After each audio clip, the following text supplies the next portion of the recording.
금융위기 이후에 페더럴 펀드 마켓이 큰 변화를 겪게 되는데요. 거기에 주역이 있습니다. 그거는 뭐냐면 FHLB라는 은행이고요. 요거하고 또 하나 뭐가 있냐면 외국은행입니다. 원래 페더럴 펀드 마켓에서는 미국의 주로 주요한 은행들끼리 지급준비금의 과잉, 부족을 해결하기 위해서 서로 지급준비금을 거래하는 시장이었었는데요. 금융위기 이후에 QE가 시작이 되죠. QE가 시작이 되면서 어마어마한 양의 지급준비금이 은행에 쌓이게 되죠. 그러면 이제는 더 이상 지급준비금을 부족해? 지급준비금이 없어? 이런 은행들은 거의 없다는 거죠. 그러면 뭐냐면 그 시장 자체가 사실 사라졌어요.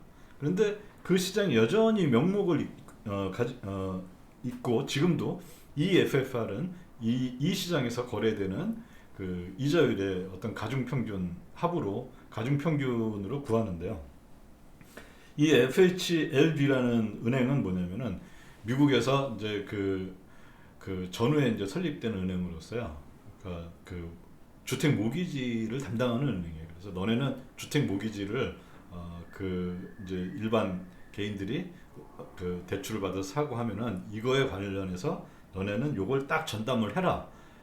우리나라에는 없는 은행이죠. 우리나라는 모든 상업은행들이 주택 모기지 관련한 거를 다 각자 알아서 뭐 국민은행, 뭐 상업, 뭐 무슨 은행, 뭐 신한은행, 뭐 이런 식으로 각자 알아서 하는데 미국에서는 요게 딱 하나로 정해져 있습니다. 이게 이제 FHLB라는 은행인데요.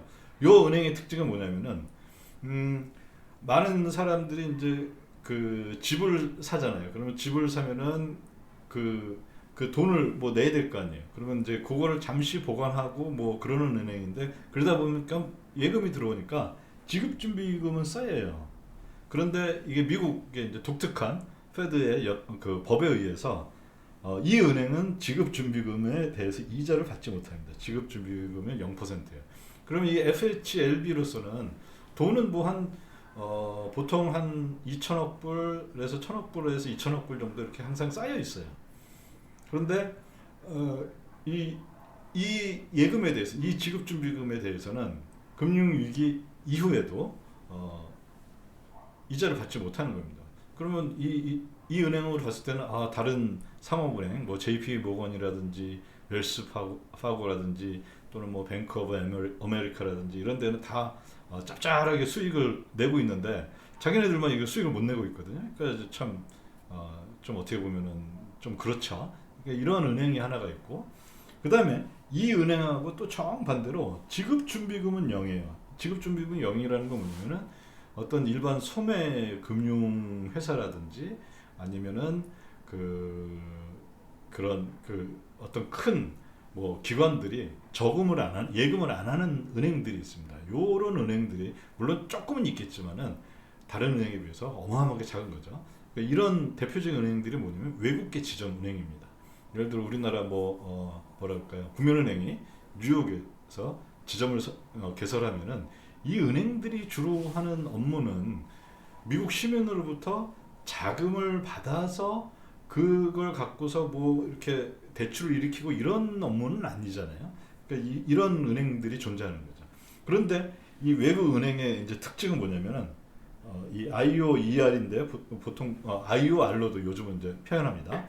그러니까 그 interest on reserve죠. 그 지급준비금에 대해서 미국의 국내 은행하고 동등하게 이자를 받을 수가 있습니다. 자, 그럼 여기서 어떤 일이 생기겠습니까?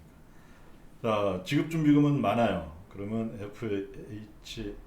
FHLB가 외국계 은행한테 지급준비금 오늘 하루짜리 내 빌려줄게. 너 내일 갚아? 그러면은 오케이 알았어 하고 근데 이자는 얼마야? 그러면 지금 IOR이 예를 들어 뭐 예를 들어서 볼게 1%고 하니까 그러면 내가 저 한 0.5%에 빌려줄게 이렇게 얘기합니다.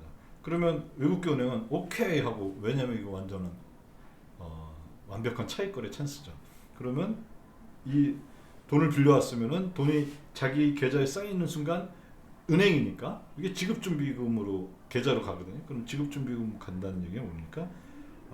FHLB 0.5% 무이 좋고, 그 다음에 외국계 은행 0.5% 매우 좋고, 그렇게 수익을 얻게 됩니다. 그러면 이거는 정말 서로 좋은 거죠. 그러면 이게 이렇게 되니까 이전에 금융위기 이전에 페드 펀드 마켓의 그 기능하고 금융위기 이후의 페드 펀드 마켓의 기능이 완벽하게 바뀌었습니다. 다시 말하자면은 수익률은 뭐 IOR에서 EFFR 요거 뺀 거 요 정도가 될 거고요. 그 대략 이제 그 수준에서 이게 거래가 되겠죠. 이제 EFFR은 그 지급준비금이 부족하고 남는 은행끼리 거래가 아니라 FHLB하고 외국계 은행의 거래이기 때문에 거기서 거래된 거기에서 생긴 이자율이 EFFR이 되고요. 그다음 수익률은 이렇게 서로 나눠 먹는 거가 되는 거예요. 그러면서 어떻게 됐냐면 페드 펀드 마켓이 외국계 은행의 차익거래 시장으로 바뀌었다는 데 있습니다. 그렇다면 이건 뭐냐면은 이거는 현재 미국에서도 굉장히 논란이 많이 되고 있는데요. 아니 페드는 도대체 왜 EFFR에 그 뭐라 해야 되나요? 그렇게 중점을 두고 이번에도 또 계속 하는 얘기가 EFFR 이걸 올린다는 그 타겟을 계속 올리겠다 뭐 이런 얘기하는데 이미 의미 없는 시장이다. 제가 요 내용을 준비할 때 많이 참고하는 페드 가이로 알려져 있는 조셉 왕이라는 사람은 지금 현재 페드 펀드 마켓을 좀비 마켓이라고 표현까지 합니다. 이거 의미 없는 시장이 됐다. 그리고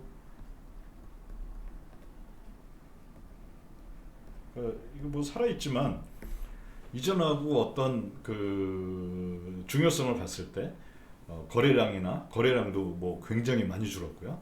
그다음에 뭐 다른 시장하고 비교해 봤을 때 이거는 실제 금융 정책을 하는 데서 여기에서 결정되는 이자율은 아무런 의미 없이 그냥 혼자 노는 동떨어져 있는 이런 시장이다. 이런 표현을 하기도 합니다. 이걸 다시 정리하자면은 현재의 페드 펀드 마켓에서 결정되는 이 이자율 EFFR은 은행의 자금 조달 한계 비용 뭐 이거랑 아무 상관이 없어요. EFFR이 만약에 1%다. 그럼 은행 대출할 때 뭐 1% 더하기 알파 이렇게 한다. 이런 의미가 전혀 아닙니다. 전혀 다른 즉 FHLB하고 외국계 은행의 차익 거래 창구로만 이게 진행이 되고 있다. 그리고 따라서 페드가 그렇게 중요시하는 어떤 기준금리라고 했을 때 이게 바로 EFFR인데 이걸 가지고서 그 다음에 한 달짜리는 얼마, 뭐 6개월짜리는 얼마, 1년짜리는 얼마 이런 식으로 이자율이 점점 올라갈 텐데요. 이게 처음에 기준이 되는 EFFR이 굉장히 어떻게 보면 무의미한 것이 돼버렸다라고 우리가 볼 수가 있겠죠. 그래서 이 시장은 현실 시장하고 매우 괴리가 됐고, 그래서 현실 시장과 괴리된 만큼 역설적으로 매우 안정돼 있어요. 그래서 오히려 또 좀비화, 그러니까 이게 뭐 좀비가 안정돼 있다 그러면 좀 그런데 하여튼 이게 거의 뭐 이미 죽은 시장이다 이렇게 볼 수가 있죠. 그래서 이걸 보면 실제 데이터를 보면요, 2019년 9월 17일에 이 레포마켓에서 이제 발작이 있었잖아요. 제가 지난 그 영상에서 말씀드렸었는데요. 그때 이제 어떤 일이 있냐면은 레포마켓의 이자율을 우리 보통 소파라고 얘기합니다. SOFR로 얘기하고요. 그 다음에 EFFR이 이 페드 펀드 마켓에서 결정되는 이자율인데요. 이때 보면은 이게 이제 다 가중치라서 그때 운 나쁜 애는 한 10%에서 돈 빌린 친구도 있었는데 소파가 5.25 이제 가중치는 5.25 정도까지 올라가요. 그런데 EFFR은 보면은 여기서 살짝 올라가요. 이렇게 한 2.5%밖에 올라가지 않습니다. 이 얘기는 뭐냐면은 전혀 다른 실제 현실에서 자금이 움직이고 서로 자금이 필요해서 나 얼마 빌려줘 했을 때 지금 자금이 굉장히 경색돼 있으니까 내가 좀 비싸게 받을게, 또는 지금 자금이 풍부하니까 내가 뭐 좀 낮게 해줄 테니까 좀 빌려가, 요런 일이 벌어지지 않는다는 거죠. 그냥 그 어떻게 보면은 의미 없는 그런 그 시장 이자율이다라고 볼 수가 있죠. 자, 그런 데이터를 좀 더 보여주는 게요. 페드 펀드 마켓에서 실제 누가 빌려주냐 이걸 쭉 봤더니요. 여기 보면은 이렇게 그 자주색으로 나와 있는, 연한 자주색으로 나와 있는 부분 있죠. FHLB가 73%를 차지해요, 현재는. 근데 예전에는 한 40%밖에 차지를 안 했고요. 규모 자체도 예전에는 한 2천억 달러였는데 지금은 한 5, 600억 달러 정도로 거의 한 4분의 1 수준으로 굉장히 많이 떨어져 있습니다. 왜냐면은 이제 더 이상 은행들이 2008년 이후에 보면은 그 어마어마한 그 QE에서 지급준비금이 어마어마하게 풍부해졌죠. 그래서 더 이상 이 시장을 이용할 필요가 없는 거죠. 누가 빌리나 이건 봤어요. 페드 펀드 마켓에서 현재는. 자, 그러면 예전에는 외국계 은행이랑 미국계 은행이랑 그 국내 은행이랑 거의 5대5 비율로 그 빌렸었는데요. 지금은 마찬가지로 당연히 빌려주는 비율이 그 금액이 작아지니까 그 대출받는 비율도 작아지겠죠. 근데 현재는 외국 은행이 한 65%를 차지하고 있다. 요 국내 은행은 여전히 이제 아주 그 영세한 은행들, 미국의 은행이 한 몇천 개 되는 것 같은데요. 그 영세한 은행들은 이런 것들을 할 수가 있겠죠. 근데 여전히 최근에 이제 시장을 보면은 저 외국계 은행이 주를 이루고 있는 시장으로 바뀌었다, 이렇게 볼 수가 있습니다. 자, 요런 시장을 우리가 이제 그래프로 나타나면은, 아까는 공급이 여기에 있었습니다. 그래서 여기에서 이자율이 결정되는 거였는데 이제는 공급이 여기에 있죠. 그래서 수요 곡선하고 만나는 데가 여기에서 이자율이 결정되는 거고요. 이제는 IOER 또는 IOR 요거를 플로우라고 그 아까 얘기했었잖아요. 그런데 이제 하나 더 나왔죠.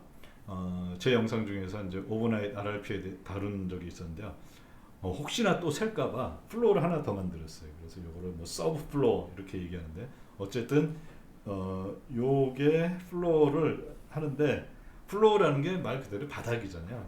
그러니까 바닥이 제대로 된 바닥의 역할을 하려면은 바닥이 세지 말아야 되는데, 현재 상황에서는 아주 자주 새는 바닥의 모습을 보여주고 있습니다. 그래서 현재 지금 이 미국의 많은 또 이쪽 그 페드의 정책에 대해서 상당히 비판적인 분들은 요 지금 이 플로어 시스템이 굉장히 큰 문제를 가지고 있다, 이렇게 이야기들을 하고 있습니다.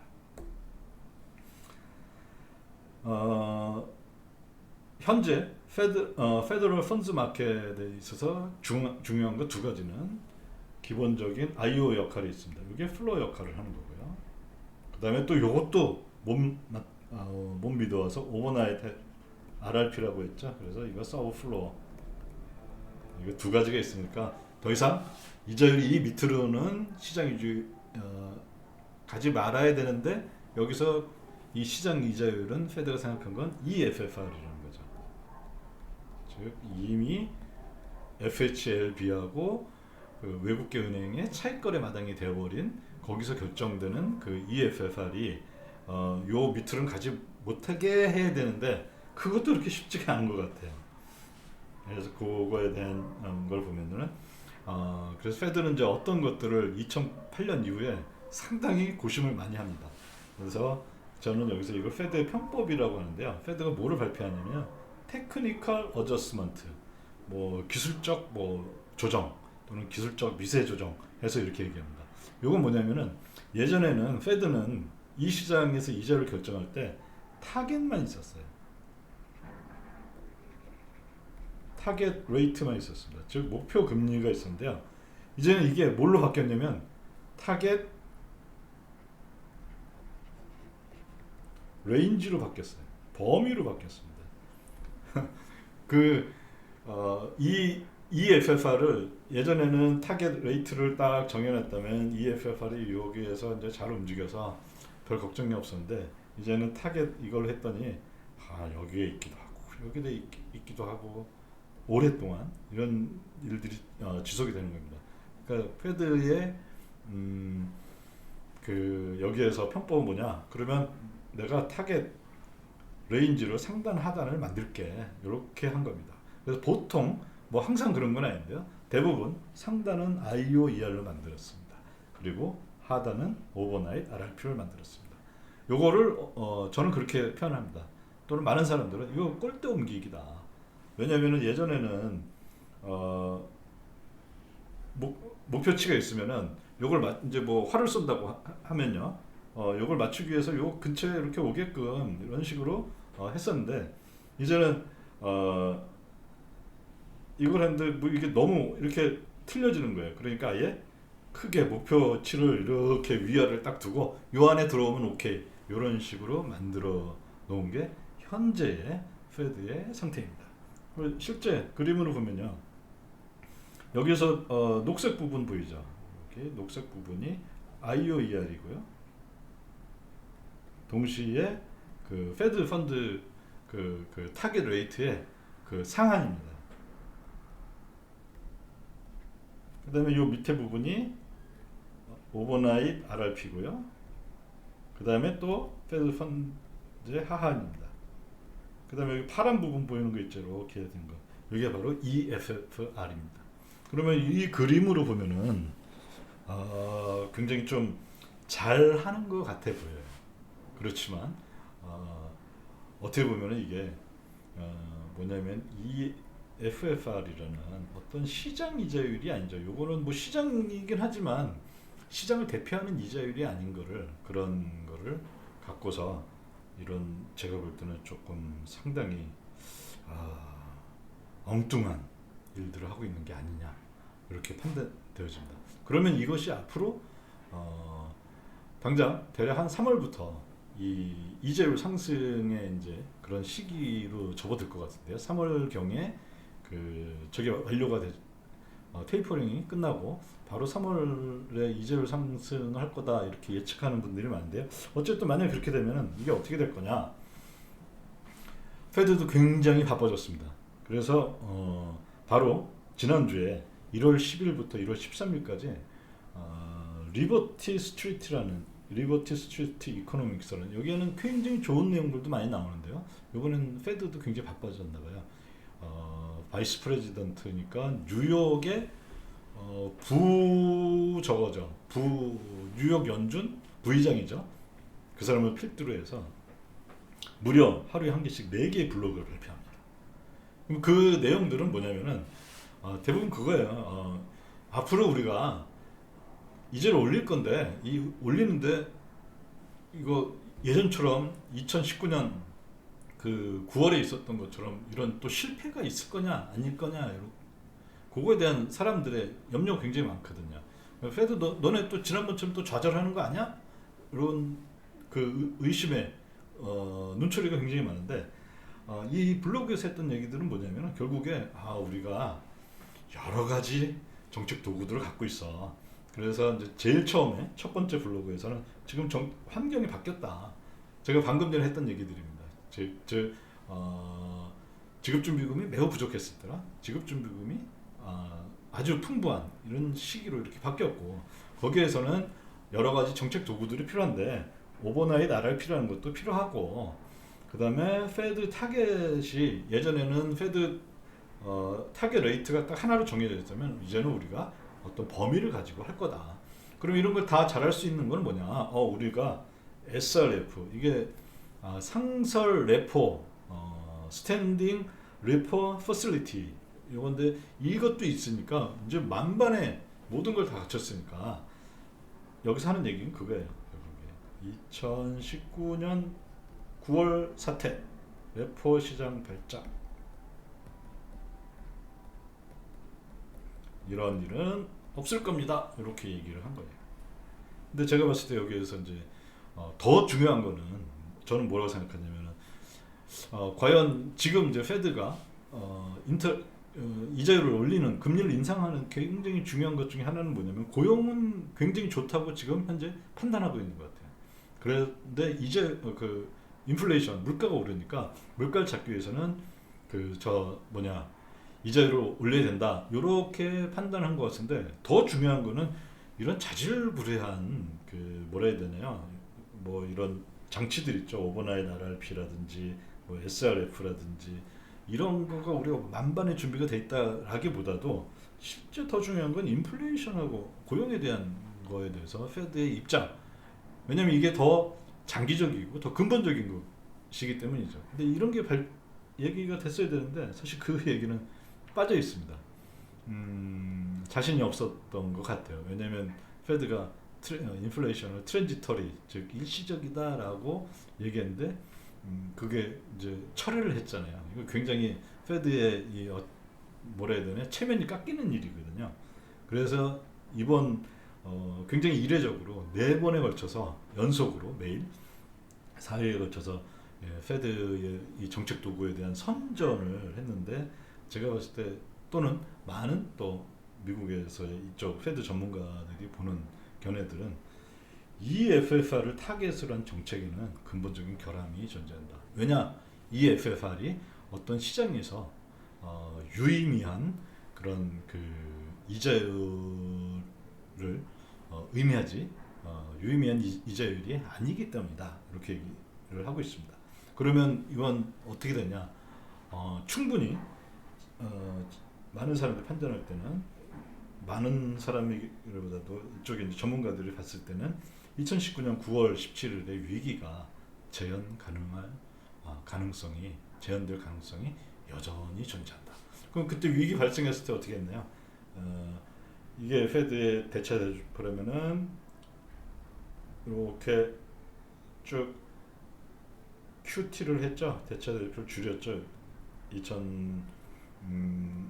2018년부터 2019년까지 쭉 줄이다가 이때 위기가 딱 발생하고 나서 다시 살짝 이렇게 원래 했던 거를 되돌리는 QE를 다시 리버스하는 요런 게 있었고 3월에 이렇게 또 다시 코로나 때문에 올라갔었는데요. 다시 완벽한 QE로 했는데 요때를 제가 늘 말씀드리지만 페드는 뭐라 그러냐면 요때 이거 사실은 QE 아니야. not QE라 그러죠. 그리고 여기를 QE, 요 부분을 QE4라고 하는데 만약에 이 EFFR을 타겟으로 하는 정책의 근본적인 제가 봤을 때 이 결함을 극복하지 못한다면은 제가 봤을 때는 not QE2가 또 한 번 또 오지 않을까 그렇게 생각을 해봅니다. 예, 오늘 시간에 좀 다소 조금 어려웠지만은 페드가 실행하고자 하는 3월부터 예측이 되는데요. 단기 이자율 상승, 페드가 이자율 정책, 페드가 하는 이자율 정책의 핵심에는 EFFR이라는 게 있는데, 요 EFFR이 가지고 있는 문제점에 대해서 한번 나누어 보았습니다. 네, 여기까지 시청해 주셔서 대단히 감사합니다.